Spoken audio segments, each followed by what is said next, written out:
Hey y'all, we are expecting Hurricane Helene really in the next like hour or so. So I thought I would show you what I did to prepare my garden, my chickens, and just in general my urban homestead. I'm not totally done, so you'll still see a couple things I need to put away, but you'll get an idea. Now the first thing, and this goes without saying I think, you want to put away or lay down anything that can become a flying projectile. So like our bird feeder we put up. I like to lay down all the tomato cages so they don't like lift up and fly away. All of my empty pots I put away. All of that kind of thing goes up. It's not super dangerous, but like it'd be really annoying to my neighbors if all of that stuff ended up in their yard or like cracking a window. Now I just filmed a garden tour based around this bed, which I haven't put up yet, and you're probably gonna see this before that. But all of the cups that I had out here that had sprouted, I have moved into our screened-in porch for a little extra protection, just because it's going to be a lot of heavy rain. I don't want them to drown. They've honestly already gotten a good bit of heavy rain just from the bands that have come through, and so I don't want to risk any more. Of my plants that are in ground here and living, I don't have high hopes, to be honest with you. The carrots might be fine. They have the best odds, these little seedlings down here. I'm pretty sure the okra is going to die. Basil is probably going to kick it. That eggplant has been on death's door for like 2 months anyway, so, you know. What I'm most worried about are my guavas. I think you can probably see them. They're massive. Biggest guavas I've ever seen. Also have a video about that I haven't put out yet.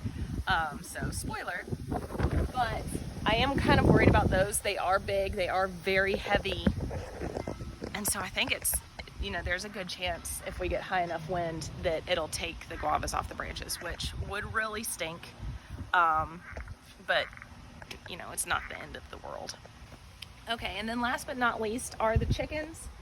I don't do a ton for hurricane prep. They pretty well live hurricane prepped.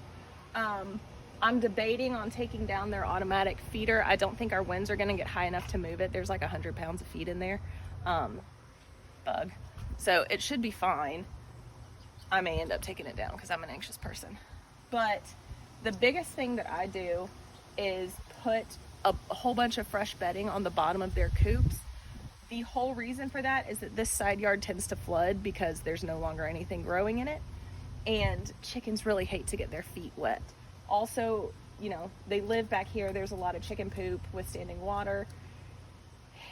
They get a little more prone to bumblefoot if their feet are really wet. So that bedding is in there to give them a place to kind of dry their sweet little feet off. A little bit more shelter from the storm, hopefully keep them a little bit more comfortable. I've also given them extra treats today. Part of that is so that anything that was, you know, about to go bad in the fridge is out of the fridge in case we lose power, but also the nutritional boost before some heavy stress, I feel like will be good for them. Put it up, shut it up. If you are on limited time because of work or because you didn't know that a huge storm was coming, the most important things to do are to make sure you have put away anything that could be a projectile into your neighbors.